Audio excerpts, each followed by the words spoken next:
قرآن کریم میں بار بار یہ حکم دیا گیا کہ گزشتہ قوموں کے واقعات اور ان کے انجام سے عبرت حاصل کیجئے، ان کی تاریخ کو عبرت و موعظت کا سامان سمجھیے اور ان راستوں پر چلنے سے احتراز کیجئے جن پر چل کر وہ قومیں ہلاکت و بربادی کا شکار ہوئی اور حرف غلط کی طرح مٹا دی گئی۔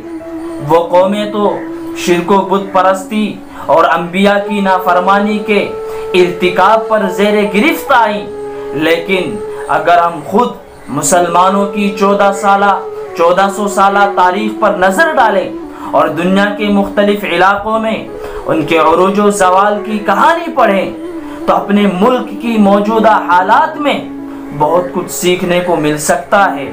جس طرح ہندوستان پر مسلمانوں نے 800 سال حکومت کی اور پھر حکومت چھیننے کے بعد آج تک ان کی جو داستان ہے وہ آپ کے سامنے ہے، اسی طرح تقریباً 8 صدیوں تک مسلمانوں نے اندلس پر حکومت کی اور پھر وہاں مسلمانوں کے اقتدار کا خاتمہ ہوا۔ اس کے کچھ عرصے بعد مختلف مراحل سے گزرتے ہوئے ایک وقت آیا کہ ایک مسلمان سے اندلس کو خالی کرا دیا گیا۔ اس کی پوری داستان طویل اور بے حد المناک ہے، کربناک ہے۔ اندلس اور مسلمانوں کے زوال کے اسباب میں سے سب سے اہم سبب یہ بھی ہے کہ ان کے اندر جو ہلاکت و بربادی اور زوال کا جو سبب آیا وہ طوائف الملوکی بتایا گیا ہے۔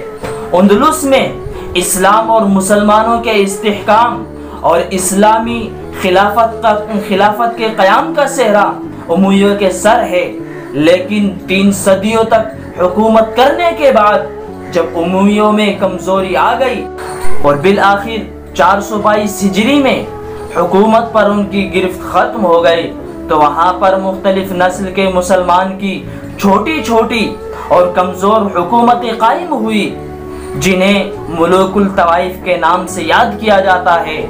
مورخین کے مطابق طوائف الملوکی کا دور اندلس میں مسلمانوں کا سب سے زیادہ اور سب سے بڑا کمزور دور مانا جاتا ہے۔ اندلس میں اموی حکومت کے خاتمے کے بعد 20 سے زائد حکام 20 سے زائد شہروں پر اور علاقوں میں اموی خلافت کے وارث بنے۔ ہر شہر کی مستقل حکومت تھی، بلکہ بعض شہروں میں 1 سے زائد امیدوار بھی تھے۔ ان کے مابین جنگ طویل کا سلسلہ جاری رہا، جبکہ ان کے مخالف نصرانی بادشاہ اپنی اپنی حکومتیں اور اپنی اپنی عوام کے ساتھ پرسکون وقت گزار رہے تھے۔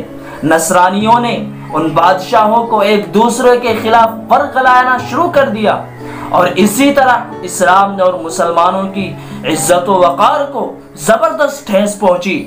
بعض مسلم بادشاہوں نے اپنی کمزوری کے باعث نصرانیوں کو جزیہ دینا قبول کر لیا اور بعض نے اپنے متعدد شہر ان کے حوالے کر دیے۔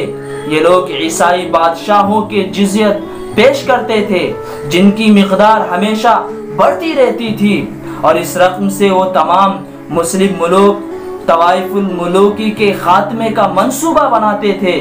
کیا یہ حیرت انگیز بات نہیں کہ اندلس کے مسلمانوں نے یہ تو پسند کر لیا کہ دشمنوں کے سامنے گھٹنے ٹیک دیں، اپنی زمین اور اپنے علاقے ان کے حوالے کر دیں، ذلت و خواری کی صلح کے بعد جزیہ دینا قبول کر لے، اپنے بھائیوں کے مقابلے میں دشمنوں سے مدد لے۔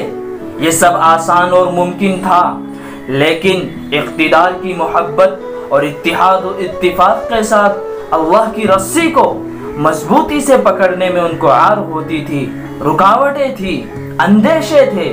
دوستو، اندلس سے ہمارے نکلنے کی داستان کا ماحصل یہ نہیں کہ دشمن ہم پر اپنی طاقت و قوت اور تدبیر سے غالب آ گیا، بلکہ اس میں ہماری اپنی ذات میں شکست کی داستان مضمر ہے۔